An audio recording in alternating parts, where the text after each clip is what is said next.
Everyone আসসালামু আলাইকুম। যারা মালয়েশিয়াতে ইনস্টাপে ই-ওয়ালেট ব্যবহার করেন আর যারা Instapay visa card already order দিয়ে নিয়ে আসছেন তাদের জন্য আজকের এই ভিডিওটা। কিভাবে আপনি ইনস্টাপে ই-ওয়ালেটে যে ভিসা কার্ড রয়েছে সেই কার্ডটা লক করবেন বা আপনি ওভারসিজ ট্রানজাকশন আনলক করবেন। এছাড়া আরো কিছু ফিচার রয়েছে যেগুলো আসলে জানা উচিত যারা ইউজ করেন। সো কথা না বাড়িয়ে চলুন শুরু করা যাক।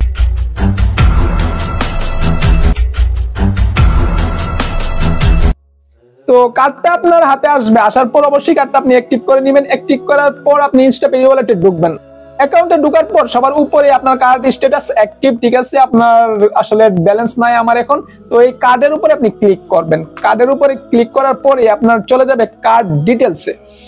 তো কার্ড ডিটেলসে যাওয়ার পরে আপনার কাছে চারটা অপশন দেখাবে, আর তার মধ্যে একটা হচ্ছে reset ATM pin, lock ATM card, lock international transaction এবং লক কন্ট্রাক্টলেস। তো এই চারটার মিনিং কি চলুন জানা যাক।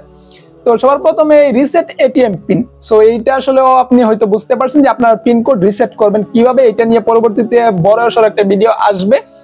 আর এর পরবর্তীতে যেটা সেটা হচ্ছে লক এটিএম কার্ড। এটার মানে কি? লক এটিএম কার্ড এটা হচ্ছে যদি কোনো কারণে আপনি আপনার কার্ডকে লক করতে চান, ধরুন আপনার কার্ডটা কোথাও রেখে এসেছেন বা ভুলে হারিয়ে গেছে, কেউ যাতে আপনার কার্ড দিয়ে টাকা বের করতে না পারে তার জন্য আপনি লক এটিএম কার্ড করে রাখতে পারেন। এটা একটা গুড ফ্যাসিলিটিস। এটা কিভাবে আপনি অ্যাক্টিভ করবেন? এটার জন্য আপনার ডান পাশে যে অপশনটা রয়েছে গ্রিন বাটন, সেটাতে ক্লিক করবেন। সেটা ক্লিক করার পরে আপনার নিচে থেকে একটা ট্যাব আসবে, আর সেই ট্যাবে লেখা থাকবে do you want to lock ATM card. যদি আপনি লক করতে চান তাহলে অবশ্যই কনফার্ম করে দিবেন। যদি কনফার্ম করে দেন তাহলে আপনার কার্ডটা লক হয়ে যাবে। এই কার্ড দিয়ে আর এটিএম থেকে কেউ টাকা তুলতে পারবে না। তো যেহেতু আমি লক করতে চাইতেছি না, তাই আমি এটা ক্যান্সেল দিয়ে রাখলাম। এরপরে যেটা সেটা হচ্ছে লক ইন্টারন্যাশনাল ট্রানজাকশন। সচরাচর যারা অ্যাকাউন্ট খুলেন তাদের এই দুইটা জিনিস আসলে লক করাই থাকে। ইন্টারন্যাশনাল ট্রানজাকশনটা লক করা থাকে এবং কন্ট্রাক্টলেস এটা লক করা থাকে।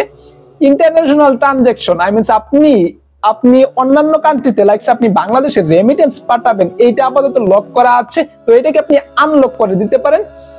এরপরে তো আনলক করার জন্য যেটা করবেন এটা আগের মতো সেম প্রসেসিং। আপনি ওই বাটনতে ক্লিক করবেন। ক্লিক করলে নিচে থেকে একটা অ্যারো আসবে, সেখানে লেখা থাকবে do you want unlock international transaction, কনফার্মে ক্লিক করবেন। কনফার্মে ক্লিক করা মাত্রই দেখবেন যে আসলে আপনারটা ওকে হয়ে গেছে, আপনার ট্রানজাকশন ইন্টারন্যাশনাল এখন থেকে হবে। যদি আপনি চান সেটা আবার লক করে দিতে পারেন। এরপরে 4 নম্বর যেটা হচ্ছে সেটা হচ্ছে আনলক কন্ট্রাক্টলেস ট্রানজাকশন। অর্থাৎ আপনার সিমের মধ্যে যে নম্বরগুলো সেট করা আছে এ নম্বর ব্যতীত যদি আপনি কোথাও ট্রান্সফার করতে চান টাকা, তাহলে আপনার এটাকে আনলক করতে হবে। যতক্ষণ পর্যন্ত এটা লক থাকবে ততক্ষণ পর্যন্ত অন্য কোনো নাম্বারে টাকা ট্রান্সফার হবে না, যেটা আসলে আমাদের বাংলাদেশিদের জানা অনেকটাই জরুরি। বিকজ ইনফরমেশনটা ছোট হলেও অনেক ক্ষেত্রে আমরা অনেক বাংলাদেশিরা একটু চিন্তিত হয়ে যাই যে এর নাম্বার, যেমন আমার একজন ফ্রেন্ডস আছে বা ভাই আছে, আমি তার কাছে টাকা ছাড়বো বাট টাকাটা যাইতেছে না। কেন যাইতেছে না, কি সমস্যা আসলে খোঁজাখুঁজি করে পাই না। বাট এইটার রিজন হয়েছে কিন্তু এইখানে লক করা থাকে।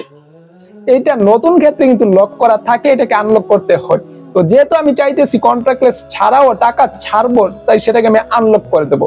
সেই বাটনে ক্লিক করার পর আবার সেম পজিশন, সেম থিং দেখাবে do you want to unlock contactless transaction. আপনি কি আপনার কন্ট্রাক্টের বাইরেও টাকা ট্রান্সফার করতে চান? অবশ্যই আমি চাই। তো সেটাতে আমি কনফার্ম করে দেব। আর কনফার্ম করে দেওয়ার পরই দেখেছে এইটা অ্যাক্টিভ হয়ে গেল।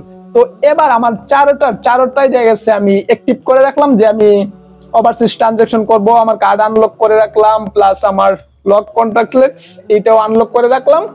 আবার রিসেট এটিএম পিন এটা আসলে একবার আমি একটা ভিডিওতে দেখিয়েছি, আমি সামনে বড় তো একটা ভিডিও অবশ্যই বানাবো এটা নিয়ে। এছাড়া touch and go e wallet playlist যেহেতু খুলছি, টুকটাক সমস্যা এবং কাস্টমার কেয়ার সার্ভিস এই সব কিছু নিয়ে পরবর্তীতে ভিডিও আসবে। আর এই সব কিছু জানার জন্য আপনি আমার চ্যানেলের পাশেই থাকতে পারেন। That's it, thanks for watching, আল্লাহ হাফেজ।